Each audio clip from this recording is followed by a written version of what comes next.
Welcome to your first at-home lesson. Today we're going to be talking about lab safety equipment. The following clips will point out key lab safety equipment on our campus. Please be sure to watch till the end. The first lab safety tool that we're going to be talking about today is the fire blanket. Fire blanket is just in case, obviously, if there's a fire. You're going to pull this up just like this, and the blanket's going to fall out. Now, the blanket feels very, very funny. It's nothing you're going to want to snuggle up to. So this material is a little bit flame resistant. It still can catch fire, but you can tell it's very itchy, but it does its job. It's nothing you're going to love to do. And we also have the first aid kit. It's also going to be helping out just in case there's some kind of accident. So first aid kit's pretty normal. It's got other bandages and anything like that that's in there as well. Alright, so the fire blanket was the first tool, safety tool. The first aid kit was the second tool, and this is the third one. This is the one I get the most questions about. This is called the Eyewash Station. The purpose of the Eyewash Station is if you get something in your eye, whether it's something that's got chemicals in it, or if you have like a chunk of glass or some type of sediment that's inside your eyeball, this will help you get it out without you having to rub and scratch your eyes out. The way this works is that the person who's ever got to hurt eyes has to bend over and put their face in just like this.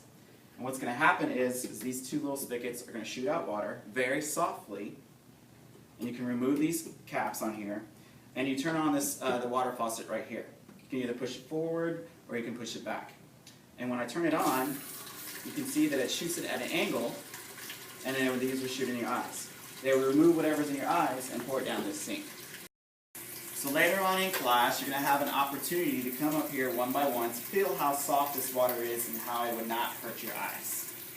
The fourth safety feature, probably won't see it in a book so much, but around here we consider it a safety feature is the door.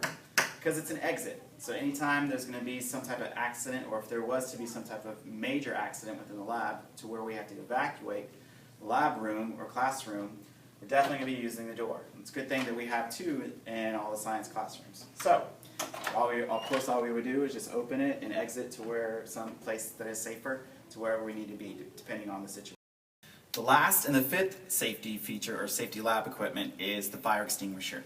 Now a lot of labs have these extinguishers in their classrooms or lab rooms, but here in this building we have them only in the hallways. So if we ever needed one, we could just go around the corner because they're all located pretty close to one another. And they're scattered throughout the building, but we would come and use the fire extinguisher if we needed, depending on what type of fire it is. So there's different types of fire extinguishers, depending on the different type of fire it is, whether it's chemical, dry, it doesn't matter. We would definitely come and shoot for the fire extinguisher. So this is where ours are when it comes to this building. Alright, so those are some pieces of safety equipment that you would have around the room or just outside your room. I'm also going to talk about some safety equipment that you would have at your tables and that you would actually use during a lab experiment. The first ones I want to talk about are safety gloves. Now here on this campus we have two different styles of gloves that you could possibly use. The first ones are going to be these types of gloves.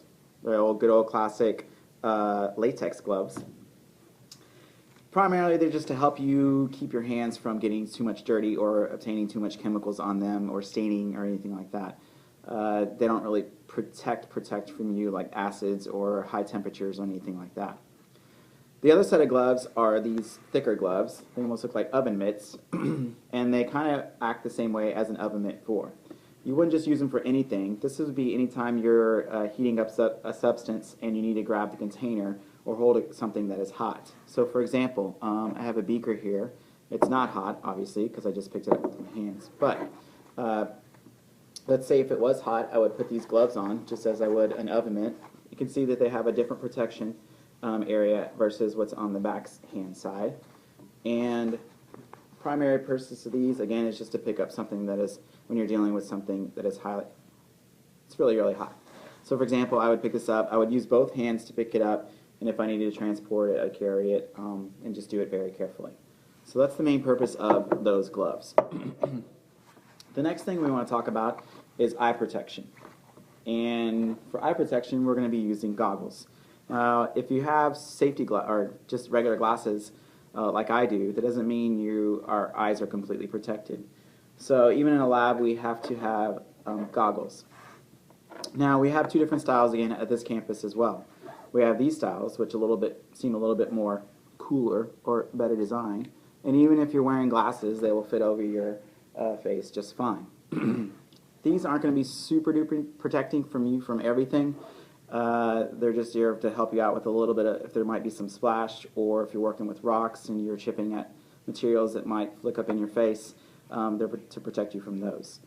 And but you can see the weaknesses about these is that they do have protection on the sides, right here, but they don't protect you so much from underneath or up top. I could still have things come down into my eyes up top, or I can have stuff splash up onto me from up front.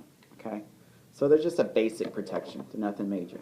The good ones are going to be these. You may look a little bit silly, you almost maybe look like a scuba diver, but they'll protect you from everything as well. Maybe not everything, but almost. They also help out with fumes, if we were to use them in that case, but you can see even with eyeglasses, they'll fit over your face, and you can still perform a lab using these goggles as well.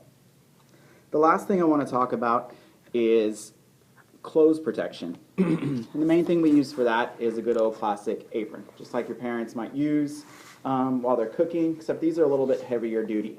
They're not made out of cloth, they're made out of a little bit rubbery material. You can see that it's kind of a little bit thicker than maybe like a trash bag or anything like that. But if I come over here and model it, it will just slip over you just like so. And they'll have the strings on the sides to where you can tie yourself on the back. You can see these are clear, some are black, some are other colors as well. But you can see it primarily covers my chest area and even below to cover up my clothes to protect them from staining or any types of burns that they may get as well. Okay?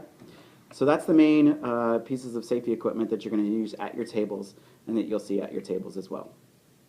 Okay, so now it's time for your at-home notes. What you're going to do is you're going to take the student journal page that you received in class, and you are going to complete it by filling in definitions next to the pictures of the different pieces of lab safety equipment. And then you're going to glue it onto the page as it is stated at the top of your worksheet.